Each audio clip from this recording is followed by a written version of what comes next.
Hello, everyone. My name is Paul Stevens, and I'm thrilled to welcome you to the short-term rentals webinar on how far can AI/automation make hospitality or accommodation a lean business, sponsored by PriceLabs and Minute. I'm the editor of shorttermrentals.com here at International Hospitality Media, and I'm also the host for today's session. And before we begin, let's just introduce our first webinar series sponsor. This is PriceLabs.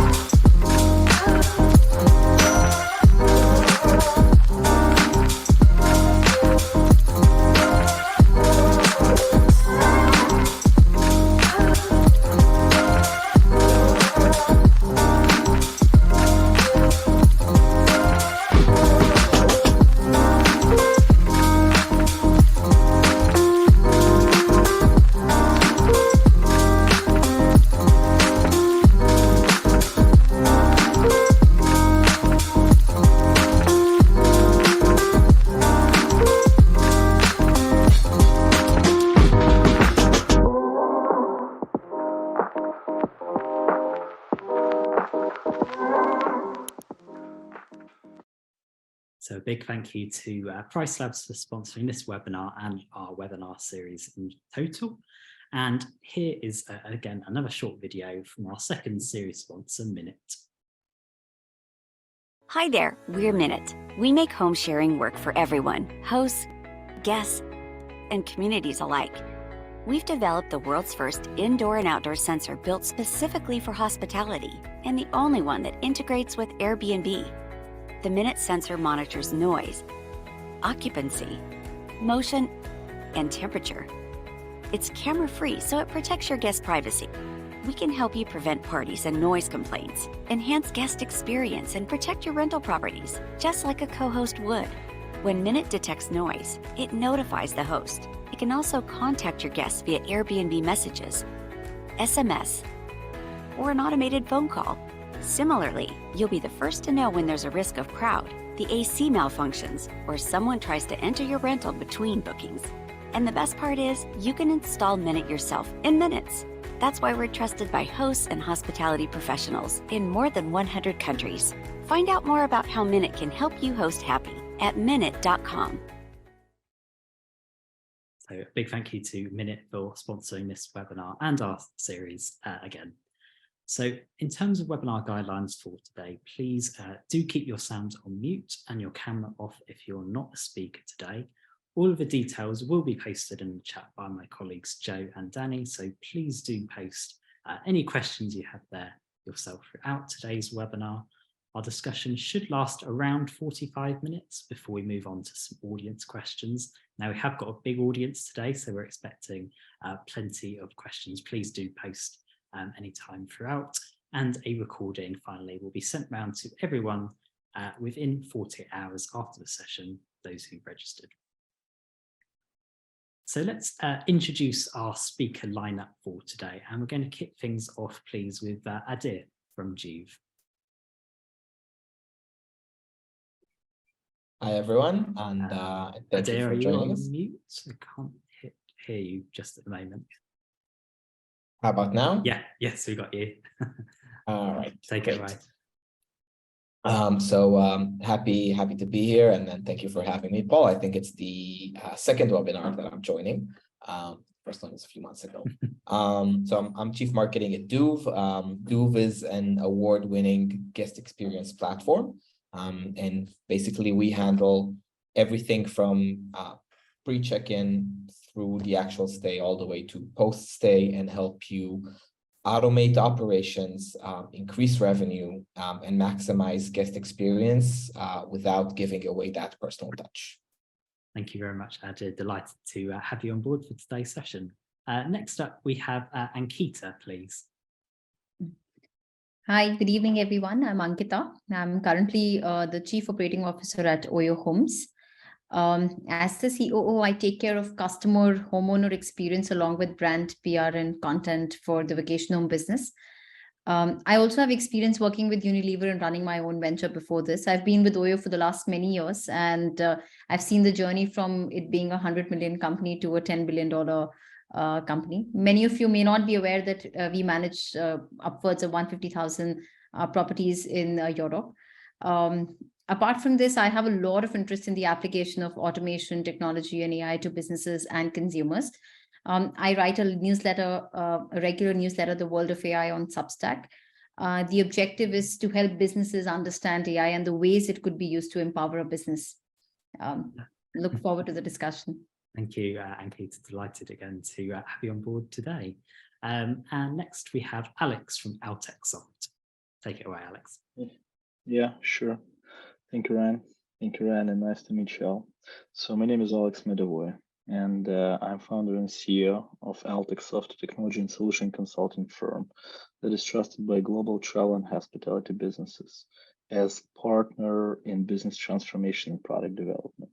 So what we do, we actually help to build the software that most of you guys are using on a daily basis. So we either build it custom for the very big players and make it very unique, or we have to build the products that are widely used on the market. We have almost 400 people based in more than 20 countries, and these are all consultants. So we've been doing the journey for the last 15 years and probably know about travel and hospitality a little bit. We learned from the inception, what we learned since the inception. Thank you very much, Alex, for that introduction to yourself and AltexSoft. I'm very happy to have you on board today. We are expecting to be joined by Klaus. I know that he's been speaking on another webinar as well. So as soon as he's able to join, we'll get him to introduce himself and ideas. But we'll move on to our next couple of slides just to introduce today's topic. So to add some context to today's discussion, we featured two of the companies represented today: Duve, which launched Duve AI to revolutionize the guest experience this year, and Ankita's Oyo Vacation Homes, which has made a number of acquisitions in the short-term rental space, including Bornholmske Feriehuset, I hope I've pronounced that okay, in Denmark. Klaus, who will be joined by shortly, spoke about his company Adir's in this adapters interview with our good friend Sean Worker, which I'd highly recommend watching as well. I know the link is going to be posted in the chat for everyone, while Alex and Adir have contributed to this AltexSoft article all about how machine learning is shaping the short-term rental industry. Again, the link will be posted in the chat. Lots of interesting takeaways to take from that. And finally, we've reported on a number of companies utilizing ChatGPT in their business, notably Expedia Group, Breezeway, and Enzo Connect. And it does feel like in the last couple of weeks, we're really starting to see a lot more companies launching various solutions powered by ChatGPT and integrating AI into their businesses. So this is a fantastic moment to be covering this topic, and delighted to have our speakers here today. So we'll move on to, just to kick things off, we'll get everyone just to introduce themselves a little bit more and how travel and hospitality business are actually integrating these new age tools and methods to power the guest experience. So we'll kick things off, please, with Adir, because Duve, you describe yourselves as being this end-to-end management system for both hoteliers and short-term rentals as well. So how and where are you seeing AI usage in the travel space? There's probably a lot of various broad options there. So would you like to just delve into that? Sure. So I think that's a great place to start. I think that, if we look, I think it's a rapidly changing landscape. And if we look 3 months ago, it was mostly the travel space that was kind of like an early adopter of AI technology. You could see a lot of smart trip planners, booking engines that are kind of rushing to integrate with AI. I think that over the last couple of months, on the hospitality side, we're starting to see more and more solutions like we're doing, and then others in this space as well. I think that, for us, for Duve, it was a question of what would be, it's always easy to say, hey, let's connect the ChatGPT's API and see what happens. But for us, it was a long process of deliberating on what would actually bring value to hosts, to hoteliers, and would make a difference, especially from the perspective of, if we're looking at hosts from the perspective of managing multiple rentals, multiple apartments, and how can we help them, how can we help hosts save time and make more money? We decided to start with saving time. And for us, the first thing that we're focusing on is really that aspect of operations meeting guest communication. So imagine you're going into, you're opening your day, you have 50 rentals spread across London, and you open your communication center or however you communicate with guests, you have 50 rentals. So that, and let's say you have, people coming in a few days asking questions, people currently in rentals checking in or already in the apartment, people checking out, people after their checkout, and you wake up and see 120 incoming messages from potential guests. Some are important, some are less important, but how do you prioritize? How do you run through them? What happens if you just go one by one and message number 70 is from an angry guest who just checked into apartment where the toilet is clogged? That's not a really good experience for them. So the first place that we decided to start with is by having AI kind of run through, this combination of sentiment combined with guest data, understanding which guests are already checked in, which guests are higher in priority in terms of we need to listen to them a bit more urgently, combine that with the sentiment and summarization of a message, and just surfacing the most important issues first. So like, this is burning urgent, you have to reply to this guest ASAP. And that's the first piece of kind of like AI that we're deploying. And what we're seeing is that the hosts that are in our beta program are really, really excited about that. But to be honest, they're more excited about our next phase, which will be revenue generation, because basically everyone we're talking to says, saving time is great, making more money is even better. I mean, you talk about it being a busy time and some exciting plans coming up, but it's been a busy year for you already. You've raised $10 million in Series A funding last year. You've launched Duve AI as well in March. So, you can delve a little bit more into this as well. But from your perspective, how are you seeing perhaps tech savvy and technologically advanced companies, I would include Duve within this, how do you see yourselves or these types of companies having an advantage over the competition in the space? So I really think that we're at a very interesting tilt point in the industry right now. And I think that tech-savvy companies and tech-savvy hosts will win. And I think that this rush to AI or to smart automation and smart tools is really at a brink of it's not necessarily make or break, but if you're late to the party, it's going to be a huge gap to cover.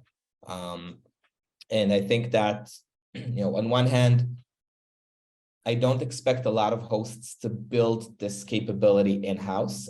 At the end of the day, connecting APIs, training, doing machine learning, training the algorithm on your own data set, these are all, complicated tasks. And I don't expect a lot of hosts or management companies to do that themselves, but I do expect to see more and more kind of like off-the-shelf solutions coming up, considering Duve as one of them, where in essence, we do the heavy lifting.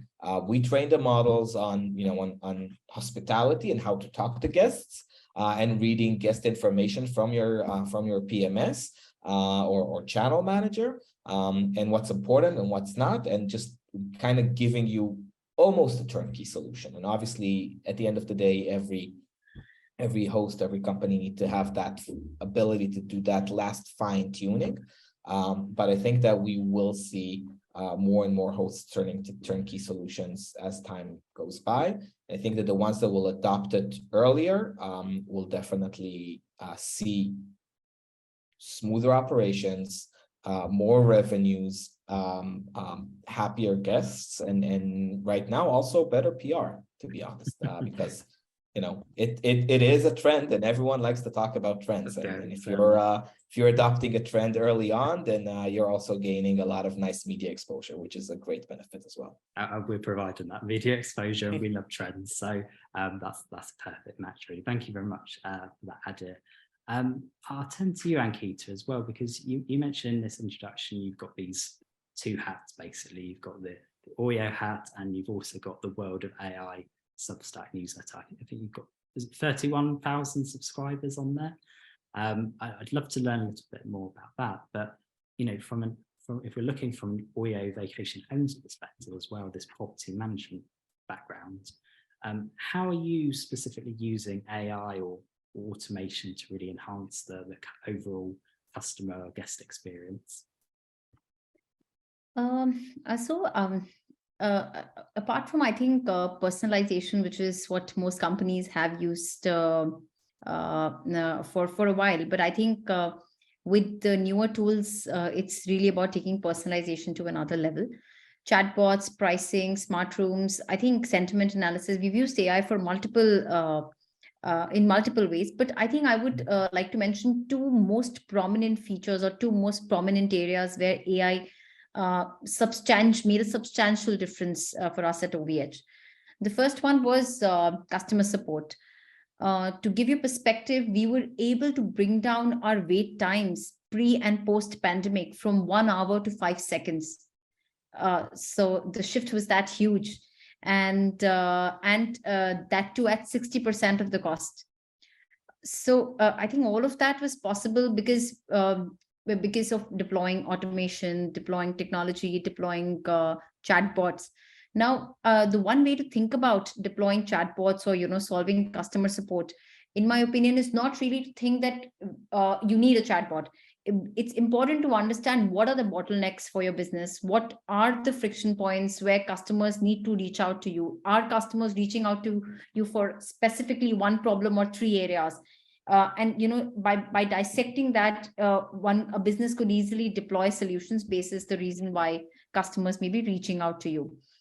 Also, I think vacation homes is a very highly seasonal business, and in our experience, every time the season would hit us, we would have to hire extra capacity or extra people just to man the call center. Now, hiring people in multiple languages, having to train them, and then scaling up during season was always a challenging exercise. And the irony was that during season, when we're supposed to have the best experience, we were not delivering as much.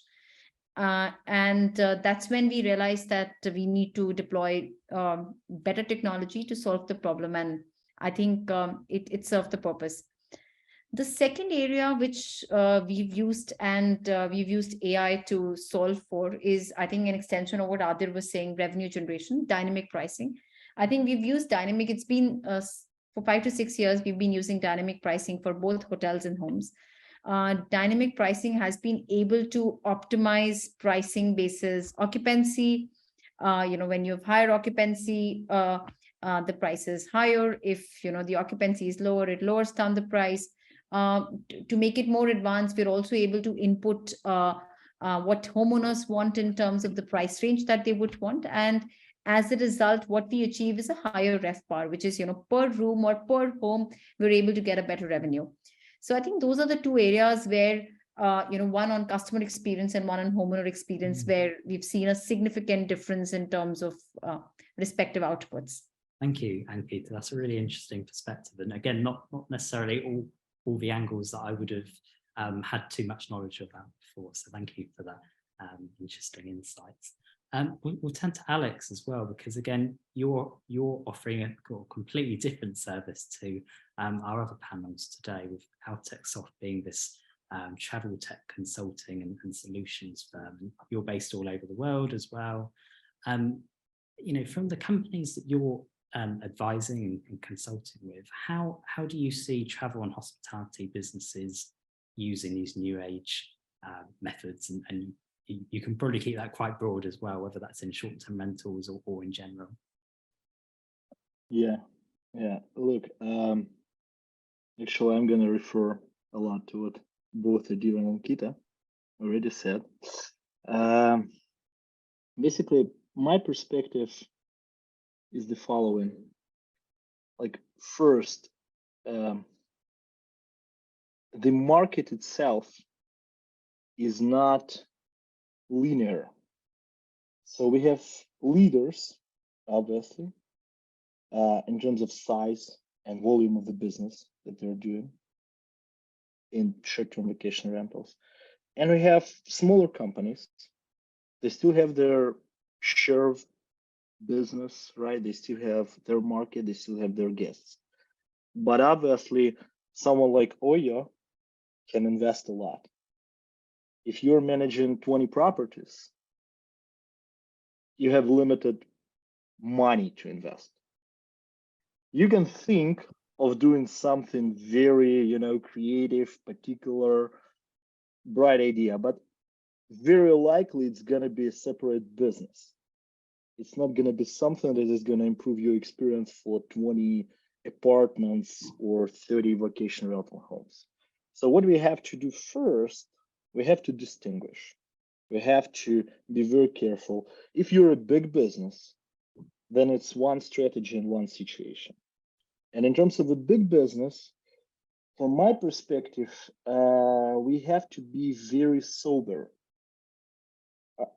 To Adir's point, this is very popular now to post an article and say, hey, we integrated ChatGPT. And that's so exciting. We, though, have to jump back and maybe use Expedia as an example, right? And hey, what their strategy publicly was telling us, and they're like year and a half ago dated strategy, and it hasn't changed since that time. What they told us, they were telling us very specific thing. On a scale, you have to know your customer very well, know your customer in person in order to do what? In order to offer something very unique. Unlike Netflix, when you have 3 videos that you watched and they give you the 4th video as a result of that, and the only thing that you're spending 1.5 hours. Or if it's a series, you're spending 40 minutes. When you are booking a vacation, it's a few $1,000s, and it's anywhere from 5 to whatever, on average 15 days of your family time. So the cost of that decision is much higher. So on Expedia's side, it's relevant to invest in a technology, in a very custom technology that will allow us to learn more about your customer proactively, so that when the time comes, you're going to offer something very creative. Now, ChatGPT, it's a totally different story. It's very popular, it's very modern, but it has nothing to do with learning actual details and data about your customer preferences, your customers' preferences, best bookings, family, details, financial state, who is this customer, where is he from or she from. So in other words, ChatGPT provides the interaction, but unlikely the person is going to make a decision based on the interaction, on the immediate interaction. It's much more likely that you know this customer in advance, and then you add that component of interaction. Now, so it's for a big player. So my understanding is, and this is my personal kind of way of thinking, if you have your strategy and that strategy, and we use Expedia just as an example, but this is most likely the trend for every big company to know your customer. We know this term in banking, KYC. So KYC as an approach should be a foundational approach for every business. Now, on a big scale, what you can do, you can have competitive advantage. How? Because how it works now, when you build the AI, there are three layers. Basically, first layer is a business case layer. If I integrated, again, let's use ChatGPT as an example. ChatGPT, and I built a business case. ChatGPT is going to sell this business case to my competitor immediately after I integrated it. Immediately they're going to approach me, if they're going to approach my competitor. The second layer is actually a model, AI model layer.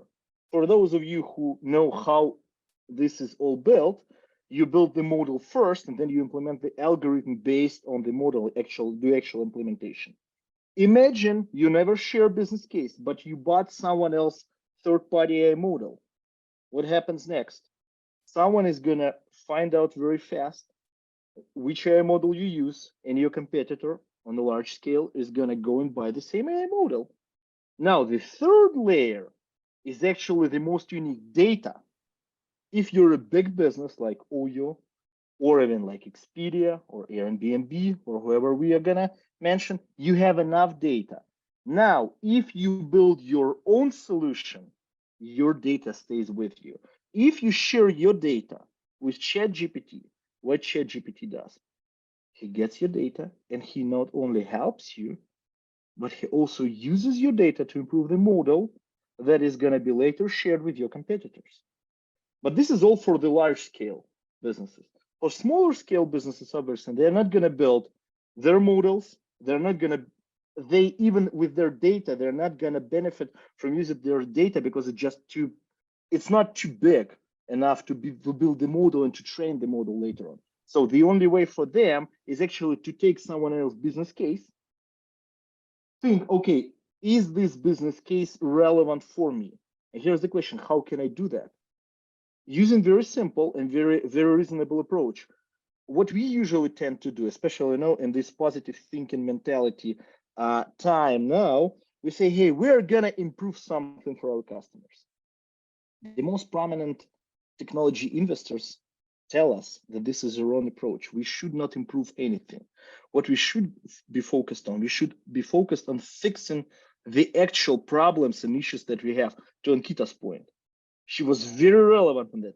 If there is a problem with 1 hour long interaction and customers either complain about it or at least report that, and we measure that internally, that's the problem. So we have to be focused on fixing that problem. So for a smaller business, if you are operating 20, 30, 40, whatever houses or apartments, you most likely aware what is your problem about. If your problem is about that piece, or maybe your problem is about RevPAR, then focus on that, find a product or a set of products, a few products that can potentially be a solution for you. If you're a hotel chain, maybe Duve will be a good solution. Maybe some of their competitors will be a good solution. Learn all them, bring someone who knows, like us, for example. Simple ad, we're not going to charge for that. We are not charging for the advices. For first 5 advices, we're not charging. Let me put it very straight for those of you who's watching the webinar. But putting jokes aside, think of how you are going to apply that solution for the particular business case.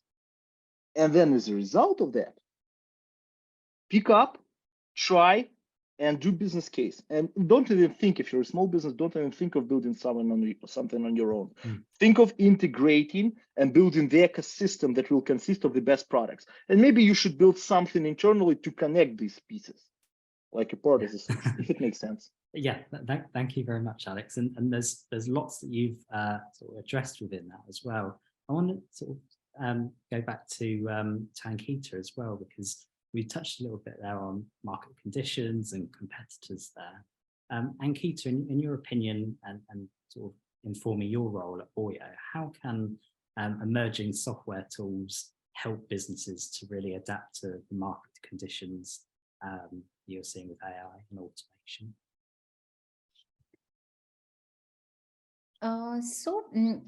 See, I feel AI has always existed.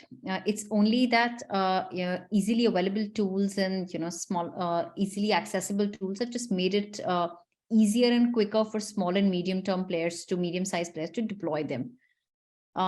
Second, I think it makes even more sense for the non-traditional lodging segments. They need more tools to deploy, primarily because of the basic challenge they feel. People prefer a non-traditional solution or a short-term rental because they're looking for a personalized experience and not a standardized one as in a hotel. So I think that's one reason why how a guest experience, homeowner experience becomes the topmost priority.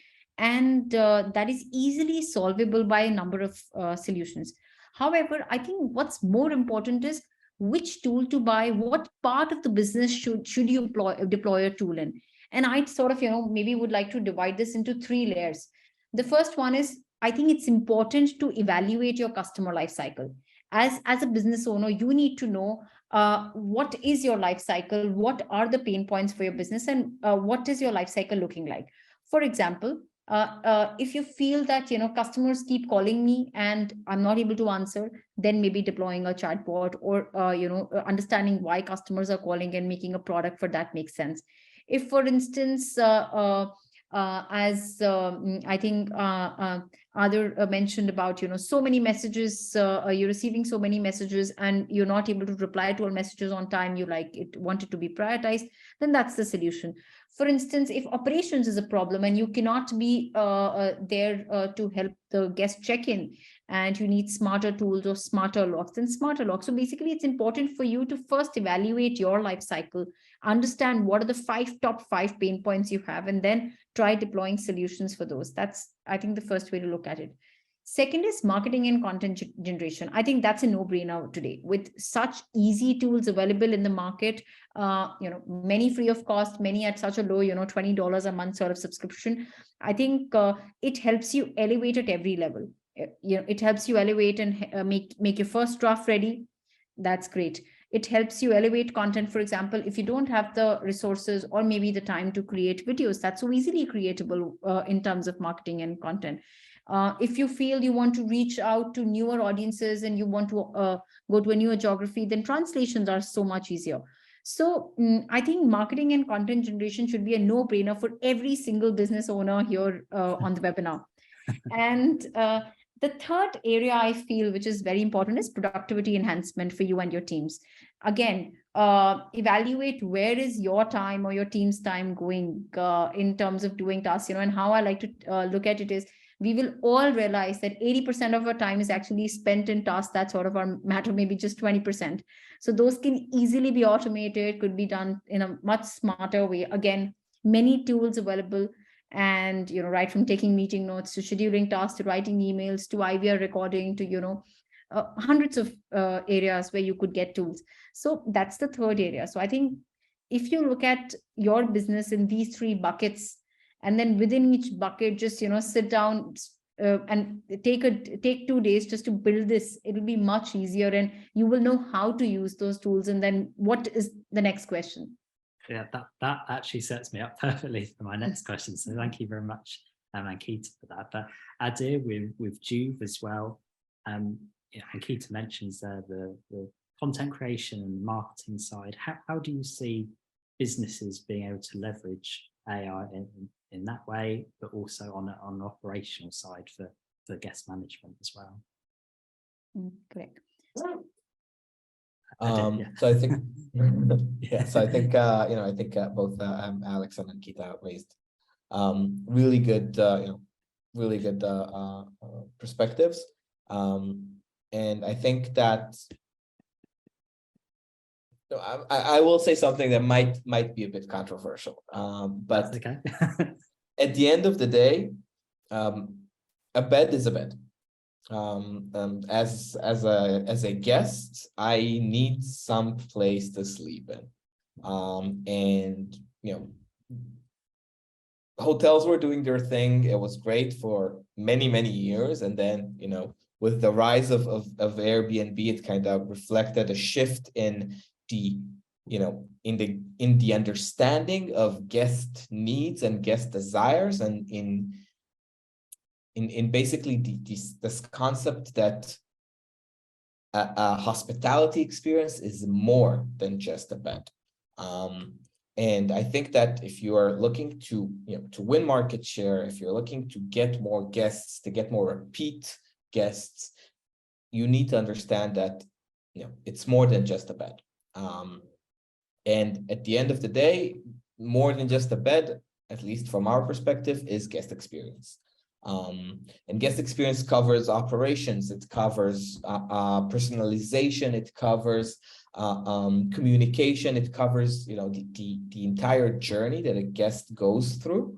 And I think that AI can be a big part of that. And I think that when you look at how AI can in fact help you with, you know, with a better guest experience, the options are practically limitless, to be honest. And that's one of the things that excites me a lot about our industry and about today's discussion as well.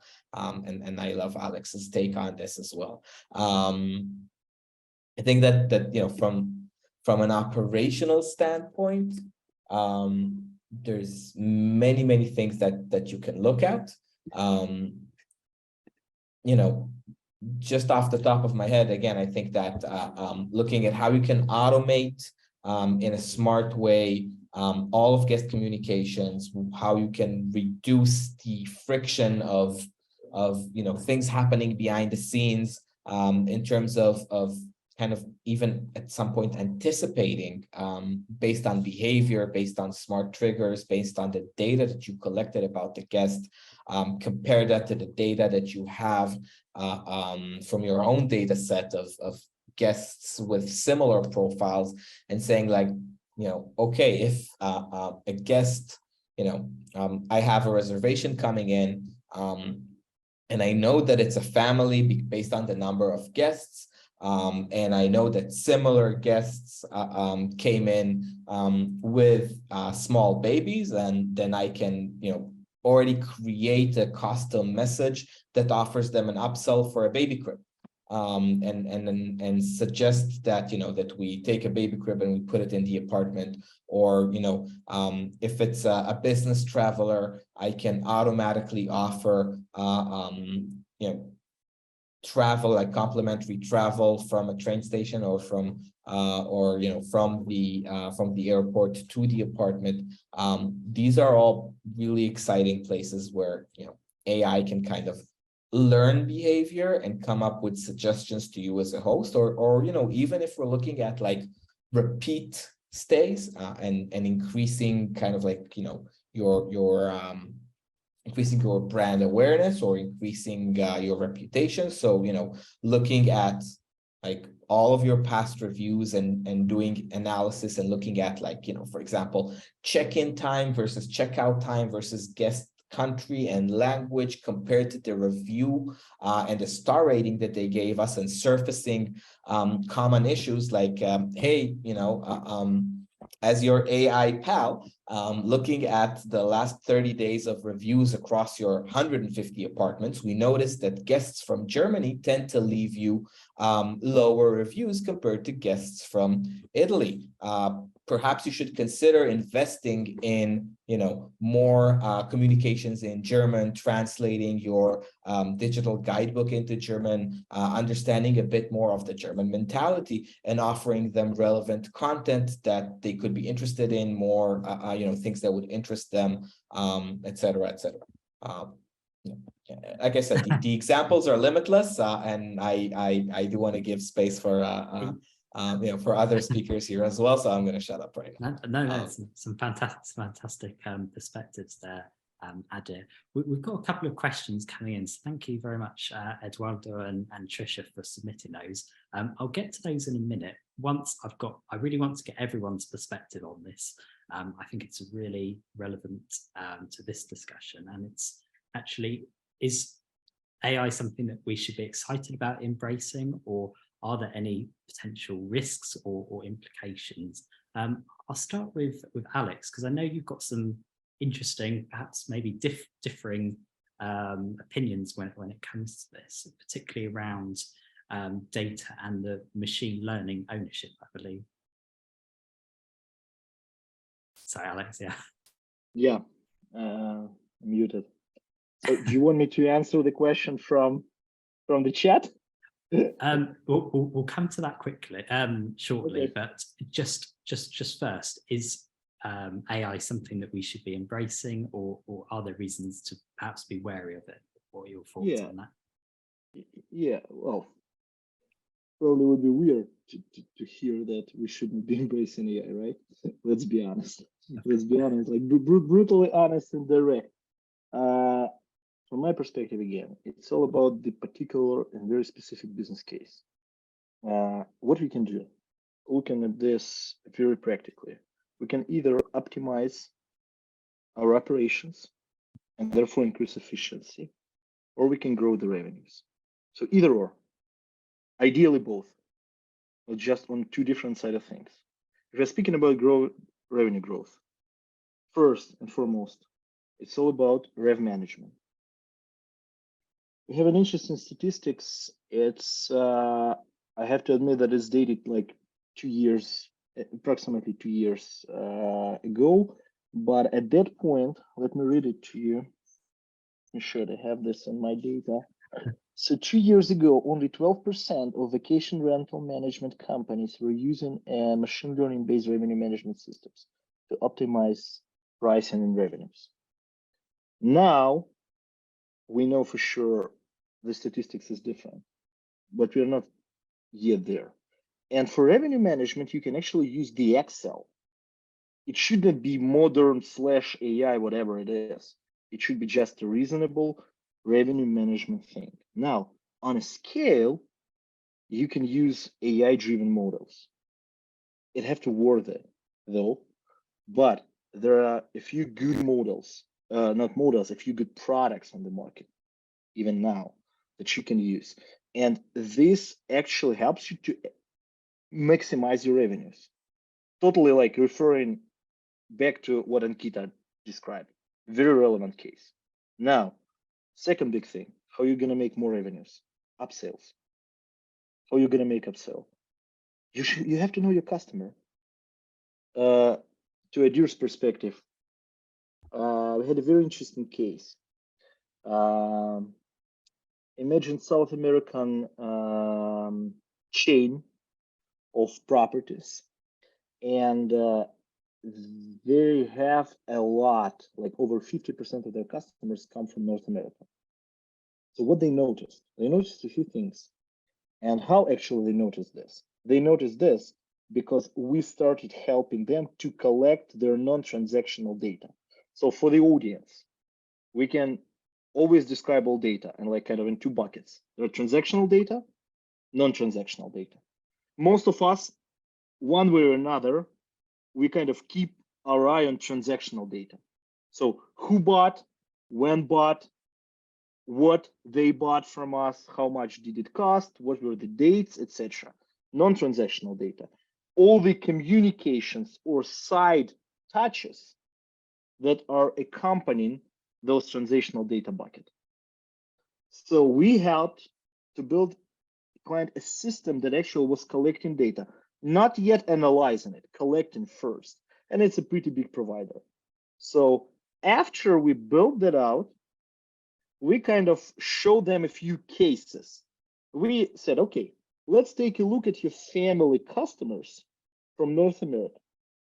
And now, very interesting thing. For the family customers from North America that are coming to South America, guess what was complaining 4 out of 5 customers? They were complaining about the fact that their checkout time is usually around 11, 12 the latest. What we figured out was that most of their properties were based off, I wouldn't say the name of the city, but you all know that name.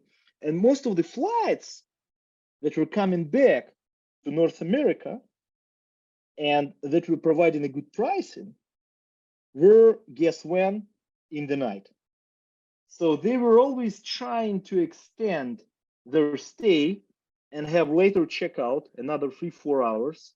Obviously, this was breaking everything from the operational standpoint, because when the majority of your family guests are asking for delayed checkout, it kind of ruins your process of cleaning the room, because you are trying to have the room occupied the same, or the flat, the apartment, the house occupied the same day. And they were obviously declining most of those requests. They were declined. And even though the stay itself was perfect, most of their complaints were about that thing. We found that out because we started collecting data and we built a use case for the customer. And this was very interesting finding. So what we've done, we said, okay, look, let's adjust the pricing for the final day. Let's provide them the later checkout for free if they stay more than some certain number of days. If they stay more than some certain number of days, let's do it for free. Or you can do some more, and you can do a little bit more money. You should invest a little bit more in kind of cleaning them faster for the newcomers to actually join you, because if those people are gonna leave at 5 p.m., most likely the flight was boarded around 2:30, so the new guests are gonna come to you around 3:30. So extend your checkout time for a little bit, not for like 4, but for let's say 2:30. You still have that room. Yeah. Guess what happened? The reviews from that group, and that group was the leading group demographically for their business, the reviews just rocketed, skyrocketed. The only thing that you had to do is, you don't need AI for that. You just need to actually collect data, put your eye onto the data, and teach your staff using whoever you need, any external experts, or using smart people like Ankita who are operating that, business. Just take a look into that particular use case and try to find that out. So this is just an example. So what I'm trying to say, that all our innovations, all the software that we are buying or developing, again, this depends on the size of the business and ability to invest, should be purely business driven and purely use case driven. But in order for us to make it use case driven, we have to first own the data and collect the data and analyze the data. And we can do it manually if we have a small size of the business, or we have to definitely create a big system, not very big, but maybe like a custom system for the biggest businesses to kind of collect transactional, non-transactional data, if it makes sense. Thank you, Alex. Ankita, today you've heard what Alex has said as well. And you've got the experience of this newsletter that's going out to tens of thousands of people as well. How would you assess maybe the benefits or drawbacks of AI as well for Oyo and for other businesses? So I think I would say what I think an extension of what Alex was also saying, that it is not just AI, but in general adoption of technology and ability to use the data well. Now, why should it be embraced, and what are the benefits? It genuinely offers the ability to delight your customers and offer them what they need. Second, it would enable, a much more efficient business, which generates better profitability for you. It also unlocks a lot of time, resources for you. I think for me, it is not about yes or no. It is really about the timing of it. And I think it should be now. It's because eventually, sooner or later, almost every business would end up adopting. It's really like the internet revolution. A lot of businesses, for example, who were offering services offline in the travel space would initially hesitant to go online. Hey, we don't need a website. We don't need to be on Google. We have a loyal customer base. People trust us. We have great reviews. Let me not go online yet. And I know a lot of people in that space, but I mean, now, so many years hence, almost everybody, I wouldn't say almost everybody is online and is using is on the internet, right? So it's similar. It's basically a timing game, which is, if you adopt it now, you'll be much better off, much ahead of the competition, as opposed to adopting it a few years later. However, I think what's important is to know is, what part of the business do you want to apply it to, and how do you apply that to? Second, I think in terms of drawbacks for a small business, of course, at the world order, there are a lot of things to be wary of as far as AI is concerned. But for a small or a medium business, there are not many concerns, but data privacy could be a concern. And how do you avoid that? It's important to take consent for all the data that you capture. Second, I feel another could be maybe losing creativity. If you sort of just use a technology or AI to generate everything. For example, content generation, marketing generation. Imagine, if you're writing content for your homeowners, just using AI and translating it, you may have the same content for almost every homeowner, and that's something homeowners don't want. They want to differentiate. They want to know what's the USP. So it should be done smartly. It should not just be deploying it just for the sake of deploying it. Second, I think the final thing could be how you capture data is also important. So as I think Alex mentioned, transactional versus non-transactional data. It's important, I think, for a business, once you've identified the areas where you want to use technology, along with that, you should also identify how you should change the way you capture data and what data you capture. For example, pure, very basic information, a lot of people are comfortable sharing. So if I'm making a booking for a stay, I'm actually okay staying. What are my preferences? Do I like hiking when I'm on a vacation?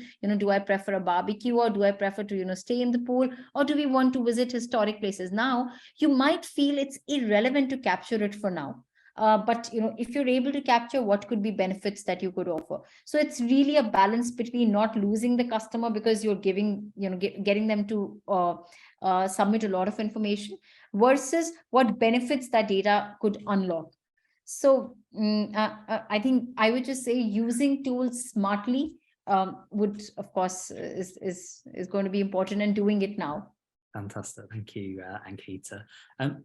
I'll just come to some of the questions we've got. We've got quite a few coming in, so we'll see how many we can get through before the end. In the Q&A, we've had a question from Trisha.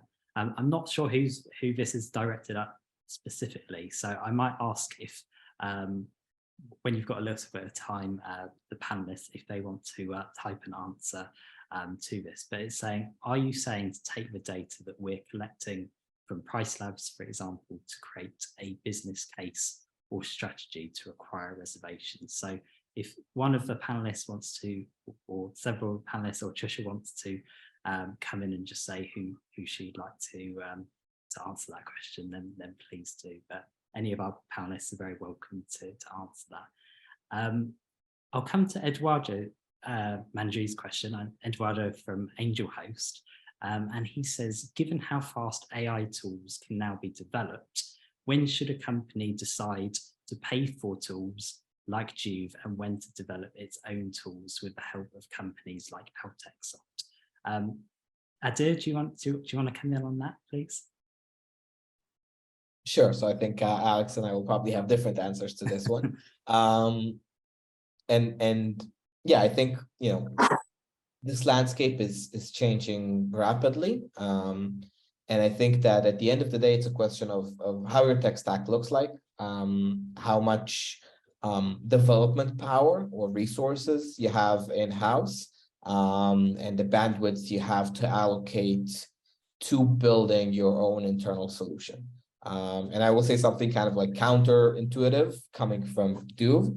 If you have a lot of internal development resources, if you have the bandwidth, if you have the capability to do this in-house, it probably makes more sense to do this in-house. Go to AltexSoft, talk to them, work together, build something that's 100%, 1,000,000% cost you made exactly for you. But given that that's, in my perspective, a very small segment of our industry, and given the fact that, at the end of the day, AI is a part of your tech stack, it solves some use cases, but it's not the be-all, end-all solution for everything that your business needs. At the end of the day, you still need check-in solutions, you still need your PMS, your channel managers, your guest experience platforms, your upselling tools, et cetera, et cetera, et cetera. It does make sense to find something, especially if you want to move fast, that integrates with your tech stack or comes as a part of your tech stack, that helps you move fast, and get something off the ground as fast as you can. And in that scenario, I think working with Duve, for example, makes a lot of sense, especially if you're already a Duve customer, or if you're already looking for a guest experience solution, or a guest journey solution that kind of covers check-in and upselling and guest communication and reviews and post-stay marketing, and a lot of integration. So having that kind of unified tool that takes care of a lot of things, and then having AI kind of built into it makes a lot of sense, at least from my perspective. Thank you, Adir. I do want to answer Trisha's question. So Alex, I'll give the final word to you here. I'll try and get the gist, hopefully, Trisha, what you're trying to get out of this.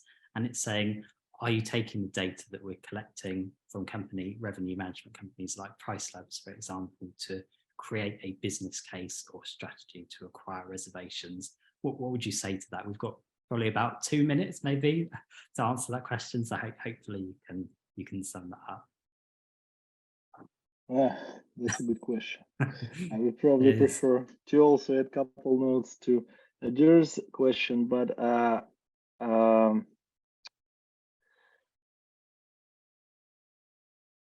would say that if you're acquiring third-party data, and that's a very common situation, especially short-term vacation rental, we have companies who actually then work with that third-party data and then build some kind of analytics of it. One of our clients, by the way, Key Data. You guys all have heard of it, Key Data, right? So for sure, we should take third-party data, no brainer.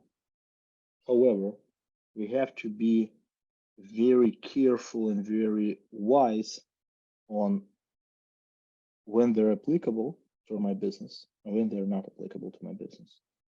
So what I would recommend to do, I would first recommend to analyze your own data and then use the third party, adjust it to your region, your type of customer, your type of home, your type of customer, your type of accommodation, and then like pick up only those which are relevant. And if you operate something in South Florida, maybe something out of South France for the different season, for the different reason, for the different family is not going to work for you. So this is my kind of short answer. And coming back to what Adir said, I want to say one thing. I'm all for the product, for using the products. This is my first and foremost recommendation. Use third-party products. And we actually, as a consultant, we are more likely help to integrate the products like Duve or the other one. The only thing when I would not recommend, or I would recommend reconsider using products, is when you calculate your business model. And if it's a transactional model, if it's a subscription plus transaction, and you understand that at your scale, you're going to pay X, and for the 5 years, you're going to pay 5X or 10X, and it's going to cost you another 7 or 10X or even 20X to build your own product, but you're going to own your own data. You're going to own your own data.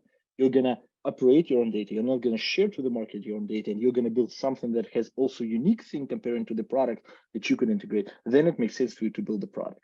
And finally, 40% of our customers are actually product companies like Duve. 60% are like big companies like, or smaller companies like Oyo or smaller, but 40% are like product companies who we help to build the products because they know the industry and we know the cases and we have also the capacity. So there's no kind of competition here. My understanding is the economy and the business sense should drive the decision, not the vice versa. Thank you very much, Alex, and thank you to Alex, Ankita, and Adir for all of your contributions today. There is so much more I could have asked. Unfortunately, Klaus wasn't able to make discussion, but we'll make sure that we send some of these questions on to him, and hopefully we can include it in some future follow-up content. We've had loads of people signing up today, so we'll be following up with lots more information. I did want to just bring up, we had a slide here about Airbnb, and it's something, it was a really interesting article I saw. If we can bring that up in the back end. Yes, here we go. So this was an article in Bloomberg, actually. It was from Airbnb CEO Brian Chesky saying that artificial intelligence will change everything. So as we're fast running out of time, I'm going to make sure that all of our panelists have a chance to come up with an answer with this, and we will try and get these answers back in some follow-up content. So I'll follow up with all of our speakers very shortly. And we've just got a couple of quick slides as well to run through before we finish. So we're back for our next short-term rentals webinar on what happens when it all goes wrong, prevention techniques to avoid catastrophe. And this is a completely different topic. It's taking place on Tuesday, the 6th of June at 4 p.m. BST. So we hope lots of you can join us there. It's the same time, and the sign-up link is in the chat for you now. We're also fast approaching one of our flagship events here at International Hospitality Media. It's called Urban Living Festival, and it's taking place on the 5th and 6th of July here in London at East Winter Garden, Canary Wharf. It's a fantastic event, as all of the team can attest to, and all of our attendees. That takes place at the intersection of hospitality and real estate. So we hope to see many of the attendees present here today attending that in person on the 5th and 6th of July. For opportunities to work with us, please do contact my colleagues Katie and Steph, whose details you can see on the screen for you now. Big thank you again to Price Labs and to Minute for sponsoring our webinar today. This session will just stay open for another 2 minutes for you to jot down all of the key details from the chat, and there's been quite a lot to take in today. Do contact us via our various channels. Thank you once again to all of our speakers for a fantastic job today, and everyone who tuned in, and we'll see you all again very soon. Thank you very much, everyone.